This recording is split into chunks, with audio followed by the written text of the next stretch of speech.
finally got a job at some humdrum office like everyone right out of school does.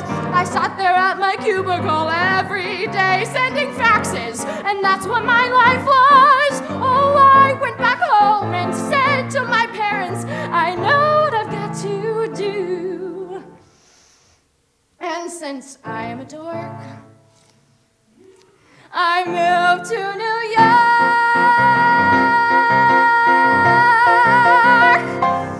and I started grad school. I really don't want to be here.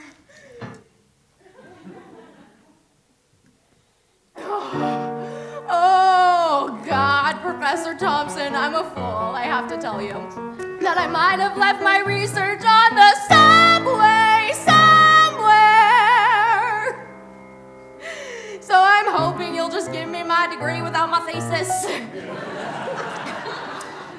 Love, smiley face. Here's one thing you should know about me. My sense of direction is irrefutable. It's a trait that's so innate that it's absolutely indisputable. I always know which way is north, no matter where I go. So I don't understand why I can't find my way through the fucking Metropolitan Museum. I got an email. Dear Deb, we should meet so I can get you back your book. Okay, another email. Dear Deb. Dear Deb, we should meet somewhere in public so you won't think I'm a crook. At the Met Museum in room 21, there's a landscape by Monet. You can't miss it, so I'll see you there at 12:30 this coming Saturday.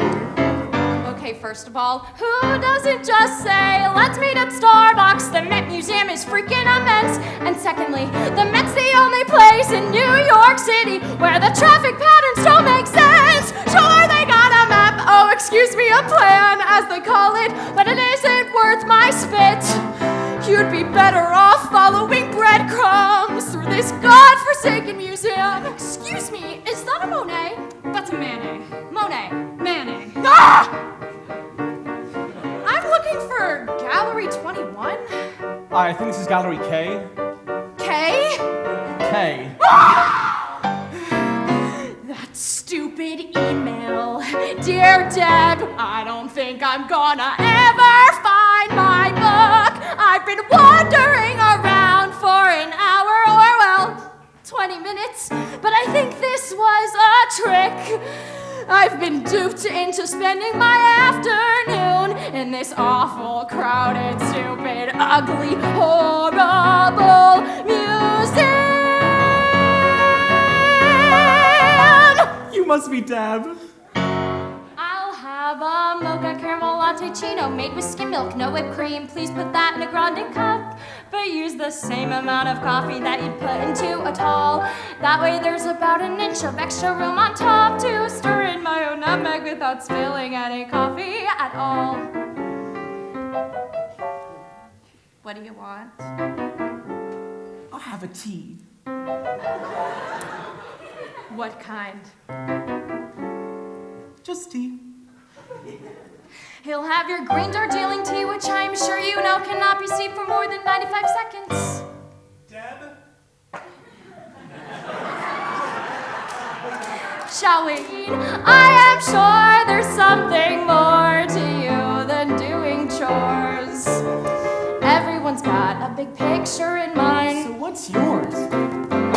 Well, since you asked, in 5 years I'll have an amazing apartment with bookshelves built into the walls, a window that looks out on someplace big, and a personal assistant who screens my calls. The book I write will be required reading to get into the seminars that I'll be leading. That's the plan as far as I can see it.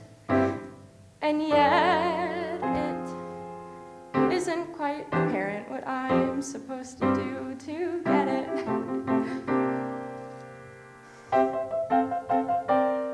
Some big picture. How's your tea? My what? Your tea. Oh, it's sort of gotten cold. These stupid baristas don't know how to heat up a proper. Deb, it's really okay. Look, I I know that we just met, but it seems to me that maybe you might want to get some perspective on this big picture.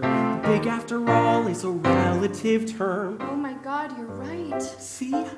Sitting here in a Starbucks drinking mediocre coffee with a professional cat sitter is all my life is ever going to amount to. That's not really what I meant. No, it's okay. I'm a strong woman. I can handle it. Oh my God, what time is it? So I am on this 6th train heading uptown to my lit professor's office. It's like light years off of campus. Don't ask me why. I'm sandwiched in between this guy who's literally drooling and some European hipster who, well, let's be honest, smells. I don't remember the Muppets getting hives when they took Manhattan, but my own diagnosis is I'm creeping towards psychosis because I cannot find a place to get cold. There's a real estate office right on the block. I can afford a 2-bedroom. I go into shock. I think, what the heck? I write a check. 'Cause there's sunlight and closets and laundry. But mostly, it's calm. Really calm. Strangely calm. Like Times Square at 5 a.m. calm. Like totally freak me out calm. Like I'm gonna slowly go crazy and throw myself off of the balcony calm. Damn it. I've got this black and white poster on my wall that says my Manhattan. And I'd give it the finger. When I was just a little girl, I'd look out my bedroom window and see the skinny little tree out in the garden. And season after season, it grew and grew. And I surmised, though toddler size, that I would too. And now here I am with you, as we overlook the city, and I think I'm still that girl, staring out her window, seeing things much bigger than she is, and I know that I'll never grow as tall as these buildings, I'll never quite reach the sky, but God, Warren, I want to try. Don't ask me why.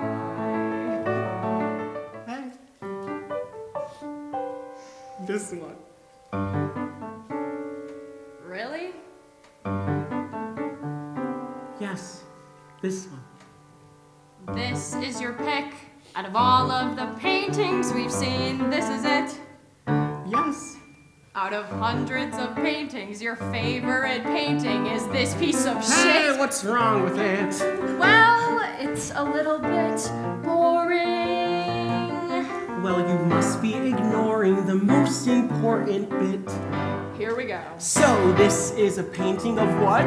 It's a painting of apples. That's right, that's right. So the artist has us looking at what? Boring everyday things. Well, yes. And the point? The point is that things aren't beautiful all on their own. Beautiful comes from reflection. Beautiful takes a person who makes a connection. You know what I mean.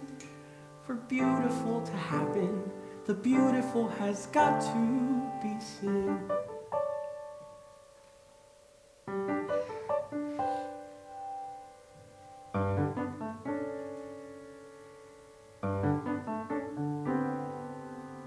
Okay.